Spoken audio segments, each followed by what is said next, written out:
Hi, ஒன்றும் பயப்பட வேணாம். சம்மர் வந்ததால சங்கி பங்கி கொண்டோட வந்துட்டு இனிமே இதோட தான் சுத்த போறேன். இன்னைக்கு நம்ம வந்து பொரியல் கறியெல்லாம் செய்யறதுக்கு ஒரு ஆர்வமே இல்லை. அதனால ஃபர்ஸ்ட் வந்து 2 முட்டை எடுத்து வேக போட்டுட்டேன்.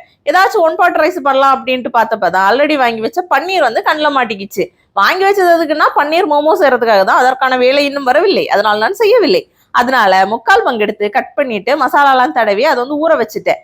எதுக்குன்னா பன்னீர் பிரியாணி அல்லது புலாவ் செய்யறதுக்காக தான். பன்னீர் பிரியாணின்னு சொன்னா அந்த பிரியாணி லவர்ஸ் எல்லாம் சண்டைக்கு வந்துருவாங்க. அவங்க சொல்றது என்னன்னா இறைச்சி போட்டு செய்யறது மட்டும்தான் பிரியாணியா, மற்றவைகள் எல்லாமே அதாவது முட்டை, காய்கறி, காளான், பன்னீர் இதெல்லாம் போட்டு செய்யறது புலாவாமா. சரி, நம்ம பன்னீர் புலாவ்னே போயிடுவோம். சைடில் வந்து தேவையான வெங்காயம் எல்லாம் நறுக்கி வச்சுட்டு குக்கரோட பேஸை வச்சுட்டு ஆயில் நெய்யும் சேர்ந்து ஊத்திட்டு அப்புறம் வெங்காயத்தை நல்லா வதக்க விட்டுட்டேன். இன்னொரு சைடில் வந்து பன்னீரை வந்து நல்லா ஃப்ரை பண்ணி எடுத்துக்கிட்டேன். அது ஃப்ரை பண்ணி எடுக்கும்போதே ஒரு நல்ல சாட்டிஸ்ஃபையான ஃபீல் வந்துச்சு.